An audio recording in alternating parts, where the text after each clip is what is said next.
విష్ణుకుమార్ రాజు గారు. సమయం చాలా తక్కువగా ఉంది. ధన్యవాదములు అధ్యక్ష. Just 2 minutes. అధ్యక్ష, నేను గత సమావేశాల్లో కూడా 11 మార్చి 2025 నాడు గౌరవ మంత్రివర్యులు, హోంశాఖ మంత్రివర్యులు ఉన్నప్పుడే నేను చెప్పడం జరిగింది అధ్యక్ష. పోలీసు వారు ఏ విధంగా ఇబ్బందులు పడుతున్నారని. సంవత్సరం గడిచిపోయినప్పటికీ కూడా చేస్తాము చూస్తాము అని చెప్తున్నారు తప్ప ఎక్కడ యాక్షన్ అయితే రావట్లేదు అధ్యక్ష.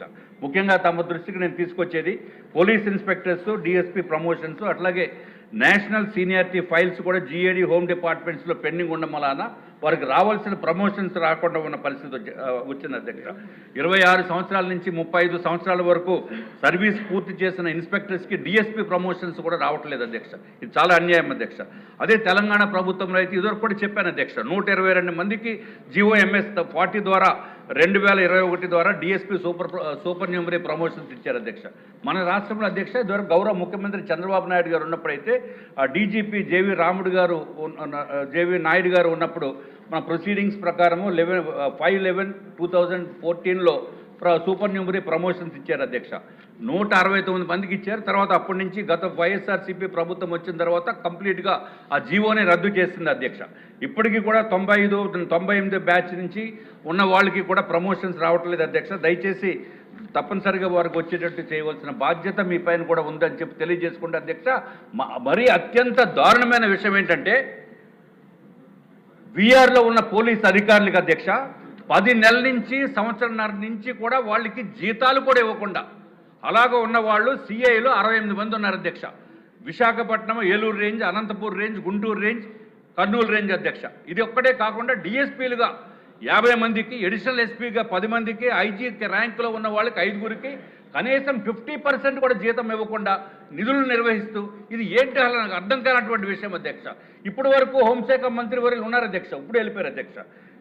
అధ్యక్ష, కనీసం మీ ద్వారా 50% అయినా శాలరీస్ ఇచ్చే విధంగా చేయాలి అధ్యక్ష. అట్లాగే ఇదివరకు అధ్యక్ష 120 లీటర్లు ఇస్తున్నారు అధ్యక్ష డీజిల్ మామూలుగా పోలీస్ అధికారులకి వాళ్ళ వెహికల్స్కి. 300 చేసేస్తామని చెప్పారు అధ్యక్ష. ఇప్పుడు కూడా ఇంప్లిమెంట్ అవ్వట్లేదు అధ్యక్ష. దయచేసి తమరి ద్వారా నేను ఇది కూడా మిమ్మల్ని కోరుకుంటున్నాం అధ్యక్ష. అట్లాగే హోంగార్డ్ శాలరీస్ కూడా కొంచెం పెంచే విధంగా చూడవలసిందిగా తమరి ద్వారా నేను గౌరవ మంత్రివర్యులు కోరుకుంటున్నాను అధ్యక్ష. 21,000 నుంచి ఉంటున్న అధ్యక్ష. 21,000కి ఏమొస్తుంది అధ్యక్ష? వాళ్ళు ఉదయం నుంచి రాత్రి వరకు పనిచేసి ఉండటానికి కూడా అద్దెలు కూడా చెల్లించుకోవాలనేటువంటి సిచ్యువేషన్ ఉంది. కనీసం 25,000 చేయండి అధ్యక్ష. మనం బ్రహ్మాండంగా బడ్జెట్ పెట్టుకున్న 3,32,000 కోట్ల బడ్జెట్ ఉంది, దాంట్లో కొంచెం పెట్టండి దీంట్లో. నమస్కారం. డెఫినెట్గా పోలీసులపై మీకున్న అనురాగం హోంశాఖకు కూడా ఉండాలని కోరుకుంటూ ఇందాక మిస్ అయ్యారు కోల లలిత్ కుమార్ గారు. మరి నా నియోజకవర్గం ప్రభుత్వ జూనియర్ కళాశాల మంజూరు కోసం తమ దృష్టిలో ఇవాళ పెట్టడం జరుగుతుంది అధ్యక్ష. మరి నా నియోజకవర్గంలో కొత్తవలస మండలంలో ప్రభుత్వ జూనియర్ కళాశాల ఉంది అధ్యక్ష. సుమారు 5 ఎకరాల స్థలంలో ప్రభుత్వ జూనియర్ కళాశాల ఉంది అధ్యక్ష. సుమారు 5 మండలాల పిల్లలంతా అక్కడ విద్యార్థులు చదువుకోవడానికి రావడం కూడా జరుగుతూ ఉంది అధ్యక్ష. ప్రభుత్వం వారు 6 నెలల ముందు డిగ్రీ కళాశాల మంజూరు కోసం ప్రతిపాదనలు ప్రభుత్వం దృష్టిలో పెడితే సర్వే కూడా చేయడం జరిగింది అధ్యక్ష.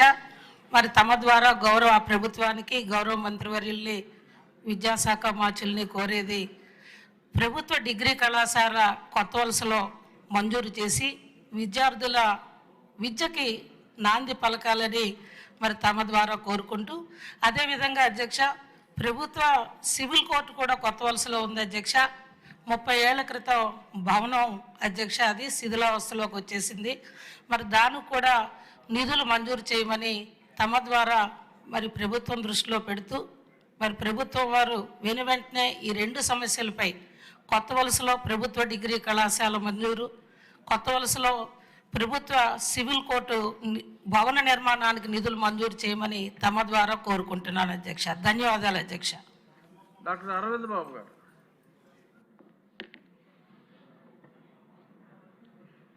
అధ్యక్ష ధన్యవాదాలు. మరి నరేంద్ర మోడీ గారి ఆధ్వర్యంలో స్వచ్ఛ భారత్ కార్యక్రమాన్ని, అదేవిధంగా మన నారా చంద్రబాబు నాయుడు ఆధ్వర్యంలో స్వచ్ఛ ఆంధ్ర కార్యక్రమాన్ని మనం ప్రతి నెలా చేపడతా ఉన్నాము. ప్రతి నెల 3వ శనివారం స్వచ్ఛాంధ్ర కార్యక్రమాన్ని చేపట్టినప్పుడు అధికారులందరూ కూడా అటెండ్ అవుతూ ఉన్నారు. ఈ ప్లాస్టిక్ వద్దు జూట్ ముద్దనే కార్యక్రమాన్ని చేపట్టి ఎన్నో కార్యక్రమాలు చేయడం జరిగింది. మరి సరైన ప్రణాళిక లేక దీన్ని అమలు చేయలేకపోతున్నాము. ఏదైతే డంపింగ్ యార్డ్లో మరి చెత్తని ఏ విధంగా మనం ట్రీట్మెంట్ ప్లాన్ పెట్టి ఏ విధంగా దాన్ని అమలు చేశామో అదేవిధంగా ప్లాస్టిక్ నిషేధం కూడా సక్రమంగా అమలు చేయాలని చెప్పి మీ ద్వారా సభకు తెలియజేస్తా ఉన్నాను. మీరు కూడా చాలా గ్రామాల పర్యటన చేశారు. అప్పుడు కూడా స్వచ్ఛ భారత్ కార్యక్రమాన్ని చేసినప్పుడు ఈ ప్లాస్టిక్ అనేది ప్రతి చోట కాలువల నిండా అదే ఉంటుంది అధ్యక్ష. అదేవిధంగా స్కూల్స్ దగ్గర కానీ కాలేజెస్ దగ్గర కానీ రోడ్ల మీద వాణిజ్య కేంద్రాల్లో కూడా ఈ ప్లాస్టిక్ అనేది ఎక్కడ పడితే అక్కడ ఉంటుంది. కాబట్టి దాని నిషేధం ఏ విధంగా చేయాలో సరైన ప్రణాళిక ద్వారా మీ ద్వారా మరి ప్రభుత్వం ద్వారా చర్యలు తీసుకోవాలని చెప్పి సభను కోరుతా ఉన్నాను. ఇది నిషేధానికి రూల్స్ ఉన్నాయి డాక్టర్ గారు. మేము నాకున్న 4 మండలాల్లో ఒక మండలంలో ముందు ఒక ఎగ్జాంపుల్గా తీసుకుని చాలా స్ట్రిక్ట్గా కంట్రోల్ చేస్తున్నాం. 90% కంట్రోల్ అయిందండి. అది అయ్యాక ఒక్కొక్క మండలం పెట్టుకున్నాం అధ్యక్ష. అలా మీరు కూడా వ్యాపార కేంద్రాల మీద ఈ ప్లాస్టిక్ నిషేధం అని వాళ్ళ మీద కేసులు రాస్తా ఉన్నారు. కానీ తయారీ కేంద్రాల్లో అహ్మదాబాద్ కానీ మరి గుజరాత్లో కానీ తయారీ కేంద్రాల్లో ప్లాస్టిక్ బ్యాగులు కానీ ప్లాస్టిక్ గ్లాసులు ప్లాస్టిక్ ప్లేట్లు వీటన్నింటి కూడా అక్కడ నిషేధం చేస్తే ఇక్కడ అమ్మకాలు ఉండవని వ్యాపారస్తులు కోరుతా ఉన్నారు అధ్యక్ష. ఇది సమస్యను మీ దృష్టికి తీసుకొస్తున్నా అధ్యక్ష. ఇక ఈరోజు ఆఖరి వ్యక్తి కోన రవికుమార్ గారు ఇంకా 2-3 పేర్లు ఉన్నా అవి రేపు ఫస్ట్ పేర్లుగా పరిగణించబడతాయి. 2 నిమిషాలే సమయం ఉంది. అధ్యక్ష ధన్యవాదాలు అధ్యక్ష. 2 విషయాలు మీ ద్వారా ప్రభుత్వం దృష్టికి తీసుకురావాలనుకుంటున్నా అధ్యక్ష. ఒకటి, ట్రైబల్ వెల్ఫేర్ డిపార్ట్మెంట్లో అధ్యక్ష 1264 మంది రాష్ట్రంలో 12 సంవత్సరాల నుండి సిఆర్టీలుగా పనిచేస్తున్నారు అధ్యక్ష. వాళ్ళని ఈరోజు ఏదైతే సిఆర్టీలుగా పనిచేస్తూ ఉన్నారో వాళ్ళ ప్లేసుల్లో డిఎస్సిలో నోటిఫికేషన్ ఇచ్చి కొత్త వాళ్ళు నియమించాలనే ఆలోచన ప్రభుత్వం చేస్తున్నట్టుగా ఉంది అధ్యక్ష. గతంలో 2008లో అధ్యక్ష ఎంతమంది అయితే అప్పటికి సిఆర్టీలుగా పనిచేస్తున్నారో వాళ్ళ జీవోఎంఎస్ నెంబర్ 39 ద్వారా వారందరికీ కూడా డిఎస్సిలో నోటిఫికేషన్ మినహాయిస్తూ వాళ్ళకి ఉద్యోగ భద్రత ఇచ్చారు అధ్యక్ష. అలానే సోషల్ వెల్ఫేర్ డిపార్ట్మెంట్లో కూడా పనిచేస్తున్నటువంటి 1243 మందికి జీవోఎస్ నెంబర్ 5939 ప్రకారం 2007లో రెగ్యులరైజ్ చేశారు అధ్యక్ష. అలాగే social welfare and tribal welfare డిపార్ట్మెంట్లో 400 మందికి 2008లో జీవోఎంఎస్ నెంబర్ 91 ప్రకారం రెగ్యులరైజ్ చేశారు అధ్యక్ష. అలాగే గిరిజన సంక్షేమ ఆశ్రమ పాఠశాలలో పనిచేస్తున్న 488 మందికి 2023లో జీవోఎంఎస్ నెంబర్ 114 ప్రకారం రెగ్యులరైజ్ చేశారు అధ్యక్ష. వీళ్ళు రాష్ట్రంలో 1264 మంది ఉన్నారు అధ్యక్ష. వాళ్ళు సిఆర్టీలుగా గతంలో 10 సంవత్సరాల నుంచి కూడా పనిచేస్తూ ఉన్నారు అధ్యక్ష. దయచేసి వారి స్థానాలను వారికి ఉంచి మిగిలిన వాటికి డిఎస్సిలో నోటిఫికేషన్ ఇచ్చే విధంగా మరి విద్యాశాఖ వారు చర్యలు తీసుకోవాలని చెప్పి తమ ద్వారా ప్రభుత్వానికి విజ్ఞప్తి చేస్తూ ఉన్నారు అధ్యక్ష. రెండో అంశం అధ్యక్ష, మరి గౌరవ ఇరిగేషన్ శాఖ మంత్రి గారు ఇక్కడే ఉన్న సభలో కూడా ఉన్నారు అధ్యక్ష. అర్బనైజేషన్ అర్బన్ ప్రాంతాల్లో మున్సిపాలిటీలని మనం చాలా వరకు అంటే గతంలో కన్నా ఇప్పుడు రాష్ట్రంలో 117 నగర పంచాయతీలు మున్సిపాలిటీలు అయ్యాయి అధ్యక్ష. కార్పొరేషన్ కూడా ఉన్నాయి అధ్యక్ష. అక్కడ మైనర్ ఇరిగేషన్ చెరువులు ఉన్నాయి అధ్యక్ష.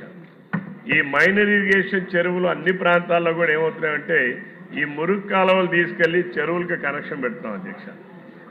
గడచినటువంటి సపోజ్ ఫర్ ఎగ్జాంపుల్ ఆమ్దాలోస్ మున్సిపాలిటీలో అధ్యక్ష ఇప్పటికి 35 సంవత్సరాలు అయింది మున్సిపాలిటీగా. నగర పంచాయతీ నుంచి మున్సిపాలిటీగా అప్గ్రేడ్ అయింది. అయితే 35 సంవత్సరాల నుంచి అక్కడ 76 చెరువులు ఉన్నాయి అధ్యక్ష. 76 చెరువులో కూడా ఒక్క చెరువుకి కూడా కనీసం డీసిల్టేషన్ కూడా చేసే పరిస్థితి లేదు అధ్యక్ష. దానివల్ల గ్రౌండ్ వాటర్ టేబుల్ అనేటటువంటిది ఇప్పుడు చాలామంది సభ్యులు ఆందోళన వ్యక్తం చేస్తూ ఉన్నారు. అర్బన్ ప్రాంతాల్లో ఎప్పుడైతే చెరువులన్నీ పూడికిపోయి కొన్ని సంవత్సరాల నుంచి కూడా చెరువులు మరమ్మతులు చేయకపోవడం వల్ల అధ్యక్ష, ఒకటి మురికి చెరువులుగా తయారైపోతున్నాయి, 2 గ్రౌండ్ వాటర్ టేబుల్ లేకపోవడం వలన త్రాగునీటి సమస్య అనేది విరివిగా వస్తుంది అధ్యక్ష. కాబట్టి ఇరిగేషన్ శాఖ మంత్రి గారికి నా సూచన ఏంటంటే మీ ద్వారా తమ ద్వారా ప్రభుత్వానికి మీరు మైనర్ ఇరిగేషన్ చెరువుల్ని అర్బన్ ప్రాంతాల్లో ఉన్నటువంటి చెరువులు కూడా టేకప్ చేయాలి. ఇరిగేషన్ శాఖ పరిధిలోకి వస్తుంది అధ్యక్ష, అదే మున్సిపాలిటీ పరిధిలోకి రాదు అధ్యక్ష. దయచేసి ఆ వివరాలన్నీ కూడా గౌరవ మంత్రి గారు తెప్పించుకొని రాష్ట్రంలోకి సమగ్రమైన ప్రణాళిక వేసి ఆ చెరువుల మరమ్మతులు డీసిల్టిఫికేషన్